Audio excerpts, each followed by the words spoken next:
Welcome back, fellow learners, to a safest journey of Module 8.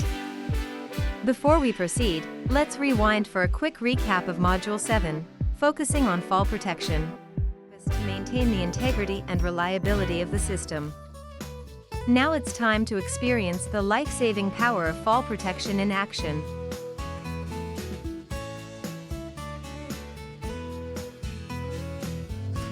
As we gear up for Module 8, let me pause and emphasize the importance of hitting that subscribe button and ringing the bell icon. By doing so, you'll be at the forefront of invaluable insights.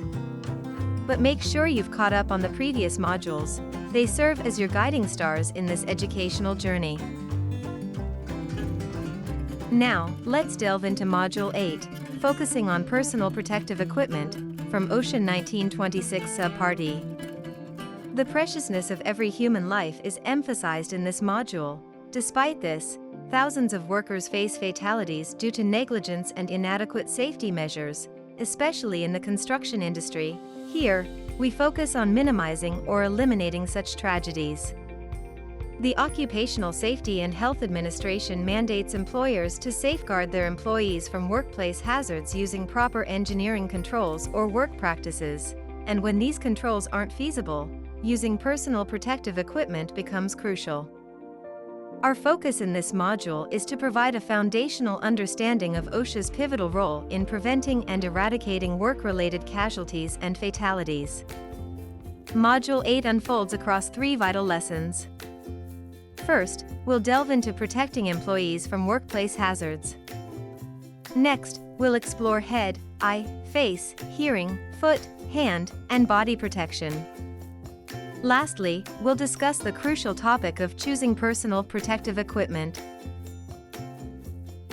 Throughout our exploration, familiarize yourselves with key terms like: say hello to dBA. These are decibel scale readings that have been adjusted to account for the human ear's varying sensitivity to different sound frequencies. Lastly, radiant energy, a kind of energy that travels outward in all directions from its sources. Let's dive into the first lesson, which centers around protecting employees from workplace hazards. Do you want to maximize the protection of yourself and others in the workplace? To ensure maximum protection, employers and employees must collaborate to establish and maintain a safe work environment. Employers hold responsibility for hazard assessment, identification and provision of appropriate PPE, employee training, PPE maintenance, and regular program evaluations. According to the Bureau of Labor Statistics, BLS, a staggering 3 out of every 5 injured workers weren't wearing eye protection during their accidents. Employers are tasked with safeguarding employees from falling objects, hazardous substances, and noise exposure, utilizing engineering controls and, when necessary, personal protective equipment. Work practice controls, a form of administrative control, modify tasks. Employees must adhere to PPE usage instructions, conduct daily inspections, ensure compatibility when multiple types of PPE are used together, and understand glove selection based on tasks and material resistance. Proper training on PPE usage is crucial. Retraining is essential if an employee needs to gain the required skills. Training documentation is mandatory, clearly outlining each certified employee's name, training date, and subject matter. And remember, determining the adequacy of employee training and providing retraining when necessary are key elements in PPE usage. Here are some study questions to reinforce your understanding. Now let's focus on the second lesson about head, eye, face, hearing, foot, hand, and body protection. Let's unravel some crucial points together. When it comes to safeguarding your noggin, there's nothing quite like a hard hat. But let's clear the air right away. Bump caps don't meet the requirements for hard hat protection.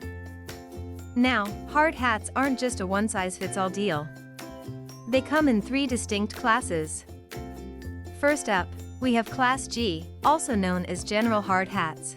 These bad boys are built to take a beating, shielding your head from impacts and potential penetration caused by falling objects, And that's not all, they're like a dual-threat superhero, rated for up to 2,200 volts for low-voltage electrical protection.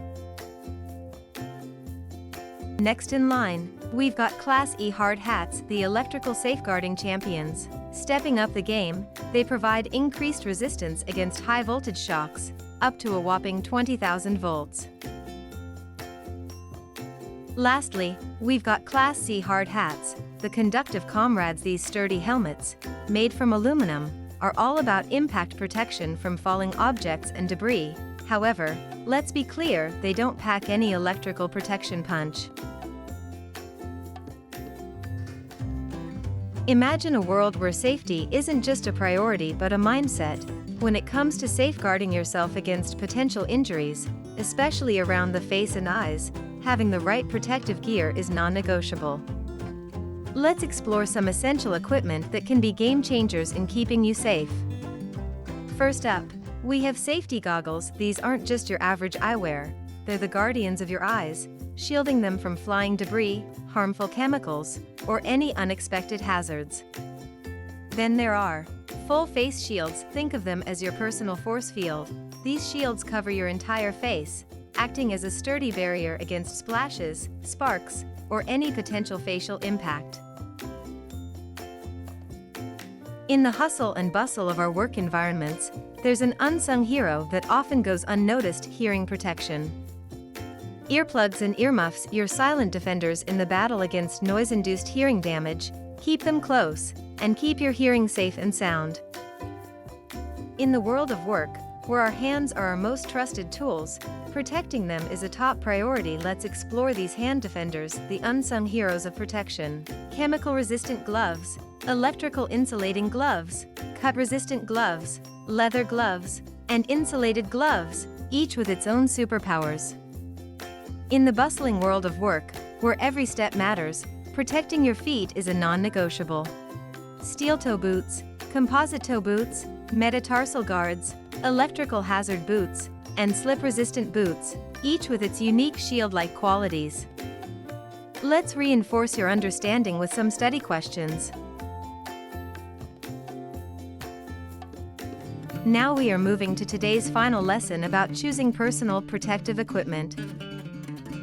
Did you know that when it comes to eye injuries, not wearing proper eye protection or using inadequate gear is the leading cause? Goggles play a superhero role in shielding your eyes from impacts, dust, splashes, and even intense laser light concentrations. Yup, you heard that right, laser safety goggles are a thing. Shockingly, only 1% of nearly 770 workers who suffered facial injuries were using face protection at the time. Now, let's talk about respirators. These protective devices cover your nose, mouth, or even your entire face and head, keeping airborne nasties out of your respiratory system. But before your employer hands you one, they must have a proper written plan and ensure a healthcare professional medically evaluates you. Because safety matters, right? Inspect your respirator every time you use it. If something seems off, don't wait, get it fixed or replaced immediately. That little device is your guardian against harmful substances. Your helmet or hand shield is your trusty sidekick when it's time for arc welding or cutting operations. But remember, helpers or attendants need proper eye protection too. Noise can be a sneaky hazard. That's why OSHA sets limits, around 90 decibels in construction. When noise crosses the 85 decibel mark, employers need to step in with a hearing conservation program and appropriate employee protection. Now, gloves, those unsung heroes protecting your hands. When it comes to chemicals, choose your gloves wisely based on the manufacturer's recommendations, especially if your hands are diving into the chemical pool. Hands rank as the second most injured body part in the workplace. Gloves aren't just for chemicals, they shield against rough edges, extreme temperatures, and machinery risks. Pay attention, because those hands are precious. And let's not forget about safety belts and nets. You can watch Module 7 for better knowledge about safety belts, link in the description. Safety nets are a literal safety blanket when you're working high above the ground. They need testing and proper installation before any work starts. Plus, there's a lot to consider with safety nets. From mesh size to impact resistance, they're your safety trampoline, so they have to meet specific standards to ensure they've got your back. And now, the study questions await.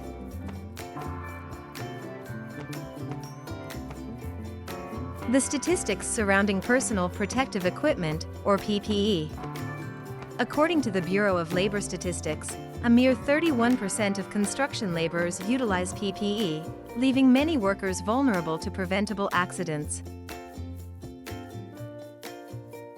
OSHA underscores a profound fact: proper PPE usage can prevent nearly 38% of occupational injuries or diseases, yet, tragically, 12 to 14% of total disability-related injuries are attributed to employees not wearing the right protective gear.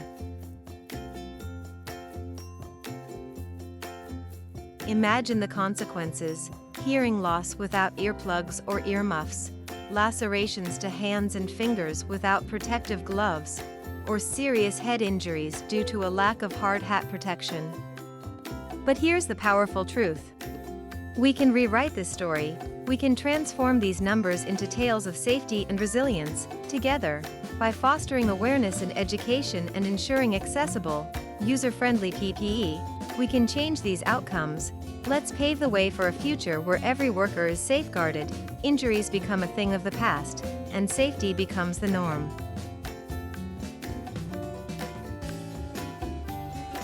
Here are some essential tips for personal protective equipment, PPE. Choose PPE that is appropriate for the specific hazards in your workplace. Educate yourself and your team on the correct use, maintenance, and limitations of the PPE. Check your PPE regularly for damage or wear and tear. Ensure proper fit and comfort of PPE. Follow manufacturer guidelines for sizing and adjustments. Store your PPE in a clean and dry area to prevent damage or contamination. Encourage a culture of reporting any issues or discomfort related to PPE. Remember, PPE isn't just equipment, it's a promise of safety, a shield against adversity. And here's your chance. Got any queries or thoughts to share? Don't hesitate, the comment section below is all yours. As we gear up for Module 9, brace yourselves for even more excitement ahead. Remember to subscribe and press the bell icon to stay updated. Until then, take care and stay safe.